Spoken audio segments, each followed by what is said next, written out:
இப்போ artificial intelligence மூலமாக எத்தனையோ பல வேட்டு கிரகவாசிகள் வேட்டு கிரகங்கள் அதெல்லாம் நாம் பார்க்கும் போது எப்படி இருக்கு. அதற்கு உண்டான விலையைத்தான் நாம் இங்கே தந்து கொண்டிருக்கிறோம். மறுபடியும் பூமி தன் தன் நிலைக்கு மாற வேண்டும்.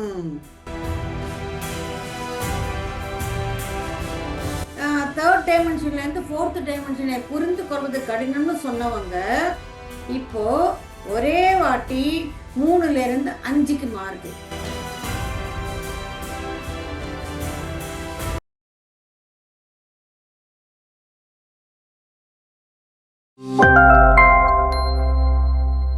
எல்லாருக்கும் வணக்கம். இன்றைக்கு நாம் ஒருமைப்பாட்டுக்காக காத்திருக்கும் பூமி. இந்த பூமி என்பது ரொம்ப அழகான ஒரு கிரகம். நாமும் அதே போல் பூமி போல் அழகாக இருக்கணும். இங்க அழகுன்னு சொன்னது உடல் அழகை அல்ல, நம்முடைய கேரக்டர் அது சிறப்பாக இருக்கணும். பூமிக்கு நாம் ஒரு அழகை கொண்டு வர வேண்டும், அது நம்முடைய கடமை. அதாவது இந்த பூமி என்பது நம்முடைய தாய் வீடு. இந்த பிறந்த வீட்டுக்கு செய்ய வேண்டியது நம்முடைய கடமை. அதாவது ஒரு கிரகத்தில் ஒரு இடத்தில் வாழ்வது என்பதே நம்முடைய பாக்கியமாக நாம் கருத வேண்டும். நமக்கு எங்க இந்த அழகெல்லாம் தெரியுது? நமக்கு தெரிவதெல்லாம் எங்க பார்த்தாலும் குப்பை சாக்கடை ஓடுது, ரோடெல்லாம் பள்ளமா இருக்கு, எதுவும் சரியில்லை. அதனுடைய அழகு நம்மால் சிதறப்பட்டு இருக்கு. இயற்கை மாசுபட்டு இருக்கு, காடுகள் அழிஞ்சு போச்சு. எங்க பார்த்தாலும் இந்த கிரீனரி என்பதை நாம் தேட வேண்டியது இருக்கு.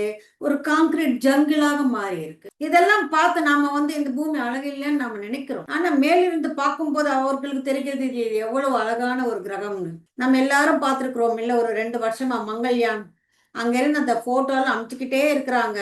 அதை பார்த்து அதுல என்ன இருக்கு அழகு? வெறும் சிகப்பு கலர்ல இருக்கு, அவ்வளவுதான். இப்போ ஆர்டிபிஷியல் இன்டெலிஜென்ஸ் மூலமாக எத்தனையோ பல வேட்டு கிரகவாசிகள் வேட்டு கிரகங்கள் அதெல்லாம் நாம் பார்க்கும் போது எப்படி இருக்கு. இந்த மாதிரி எல்லாம் நம்ம பூமி இல்லையே, இந்த மாதிரி இடத்துல நம்ம வாழலையேன்னு சொல்லி நமக்குள்ள ஒரு ஏக்கம் வர்றது சகஜம். ஆனால் அதற்கும் குறைவாமல் நம் பூமியும் கூட இருக்கிறது. அது நம் கையால் நாமே தான் நாசப்படுத்தினோம்.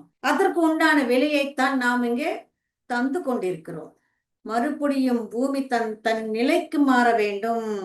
இந்த பூமி இந்த மாற்றத்தை பெறும் போது தன் வேகத்தை நிறுத்தி அதுக்கப்புறமா தீவிரமான ஒரு வேகத்துக்கு வரத்துக்காக அனைத்து முயற்சிகளும் செய்து கொண்டிருக்கு.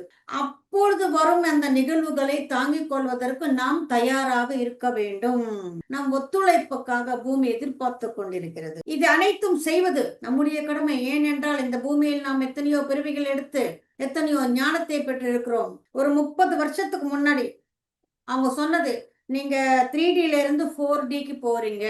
4Dயை புரிந்து கொள்றது ரொம்ப ரொம்ப ரொம்ப கடினம். தேர்ட் டைமென்ஷன்ல இருந்து ஃபோர்த் டைமென்ஷனை புரிந்து கொள்வது கடினம்னு சொன்னவங்க இப்போ ஒரே வாட்டி 3ல இருந்து 5க்கு மாறுது. நமக்கு இந்த 3 பத்தியே ஒன்றும் தெரியாது. அப்புறம் 4 என்ன 5 என்ன, அது என்ன தெரிஞ்சுக்க வேணுமா? அப்பொழுது நாம் தெரிஞ்சுக்கலாம். ஆனா அதற்கு நம்மை நாம் தயார்படுத்திக் கொள்ள வேண்டும். ஏனென்றால் 5D எனும் போது அந்த வைப்ரேஷன், அந்த எனர்ஜிஸ் என்பது மிக ஆழமாகவும் சக்தி வாய்ந்ததாகவும் இருக்கும். அதனை பெற நம்மை நாம் நம் உடலை தயார்படுத்திக்கணும். நமக்கு இங்க 2 வரங்கள் கொடுக்கப்பட்டிருக்கின்றன. அது என்ன தெரியுமா? இந்த உடல், இந்த தேகம், இன்னொன்று பூமி எனும் இந்த கிரகம். இந்த 2ம் நமக்கு வெகுமதிகள். இது நமக்கு தெரியல. என்னடா உடல் இப்படி இருக்கு, இவ்வளவு பாரமா இருக்கு, இந்த உடல் எனக்கு எவ்வளவோ வியாதிகள் தருது, அவதிக்க தருகிறது, இதை வச்சு என்னால் ஃப்ரீயா இருக்க முடியலன்னு நம்ம நினைக்கிறோம். இது இல்லைன்னு நாமளே இல்லைன்னு நம்ம மறந்துட்டோம். எப்பேற்பட்ட ஒரு படைப்பு! இந்த பூமி நம்முடன் பேசுகிறது. பூமி பேசுறதை நாம் கேட்க வேண்டும்.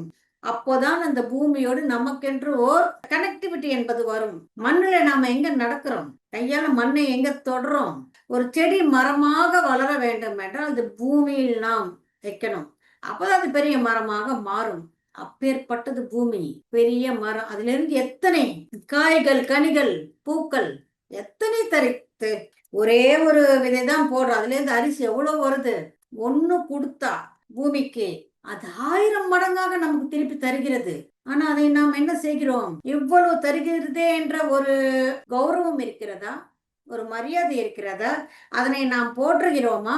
மாறாக என்ன செய்கிறோம்? நான் ஒண்ணு கொடுத்து 1000 கொடுத்ததெல்லாம் பத்தாது, நான் ஒண்ணு போட்டு அது இன்னும் லட்சக்கணக்குல நமக்கு வரணும் சொல்லி ஒரு பேராசையில் மூழ்கி கொண்டிருக்கிறோம். பூமி எந்த அளவுக்கு நம்ம தோண்டிக்கிட்டு இருக்கிறோம். பூமியில் இருக்கும் உலோகங்கள் வேணும், பூமியில் இருக்கும் வஜ்ர வைடூரியங்கள் வேணும், பூமியில் இருக்கும் ஆயில், இன்னும் எத்தனையோ தண்ணிக்காக அனைத்தும் பொறுத்து கொண்டிருக்கிறது. ஏனென்றால் பூமி தாய். இந்த பூமியில் இருக்கும் இந்த மனிதர்கள் என்ன, எல்லா ஜீவராசிகளும் தன்னுடைய சந்ததி, என் பிள்ளைகளை நான் தானே காப்பாற்ற வேண்டும், கொடுக்க வேண்டும் என்று அனைத்தையும் அள்ளி தருகிறாள். ஆனால் நாம் பூமி தாய் என்று சொல்கிறோமே தவிர தாயாக அதனை பார்க்கிறோமா?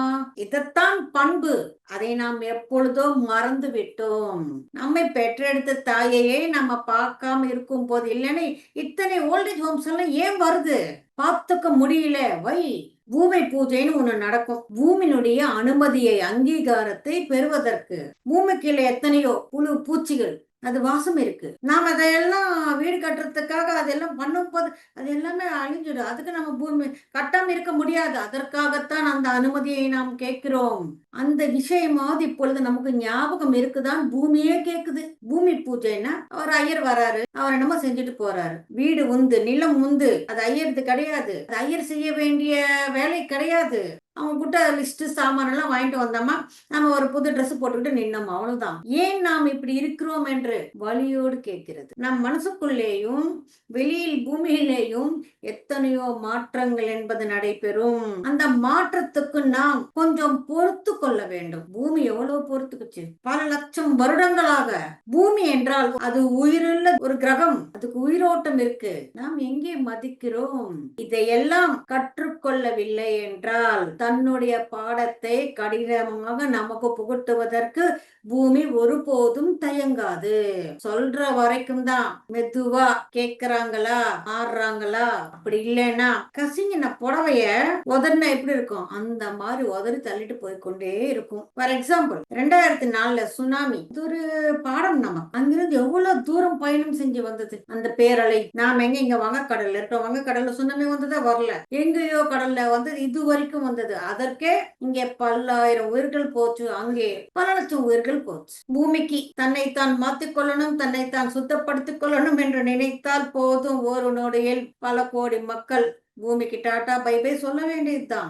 அதை பார்த்த மற்றவர்கள் புரிந்து கொள்வார்கள். இந்த வாழ்க்கை மேல் நமக்கு என்ன வேல்யூ இருக்கு? பூமி பாடங்களை கற்றுத் தருகிறது என்ற உணர்வாவது நமக்கு இருக்கிறதா? அது என்ன பாடங்களை கற்றுத் தருது? எப்பவும் விஸ்வத்தின் நீதி ஒன்றே. மூலமா சொல்லிக் கொள்ளும் போதே நாம தெரிஞ்சுக்கிட்டா சரி. இல்லைன்னா வித் பனிஷ்மெண்ட். சரி வேண்டாம், இப்பயாவது நான் முழிச்சுக்கிறேன், நான் இது எல்லாத்தையும் நான் கத்துக்கிறேன். ஆனா கத்துக்கிறதுக்கு நான் என்ன செய்ய வேண்டும்னா, ஒரு நல்ல மனிதனாக இருக்கணும், வேல்யூஸோட இருக்கணும். மற்றவங்க செய்யும் போது பாராட்டுகின்ற இந்த மனம் நாம் செய்வதற்கு ஏன் தயங்குகிறது? ஏனென்றால் ஆன்மாவுக்கு இது அனைத்தும் வேணும். அதற்காகத்தான் மற்றவர்கள் செய்யும் போது பாராட்டுகிறது. ஆனால் அதை நீயும் கூட செய்ய வேண்டும் என்று எதிர்பார்த்து கொண்டிருக்கிறது. நாம எத்தனையோ சொல்றோம், செய்யலாம்னு நினைக்கிறேன், ஆனா முடியல. உங்களுக்கு செய்யலாம் என்ற அந்த நினைவு வரும் போது உங்களால் அதை செய்ய முடியும் என்பதை நீங்கள் நம்ப வேண்டும். செய்யலாம் என்ற அந்த உணர்வை தந்தது யார்? உங்களுடைய ஆன்மா.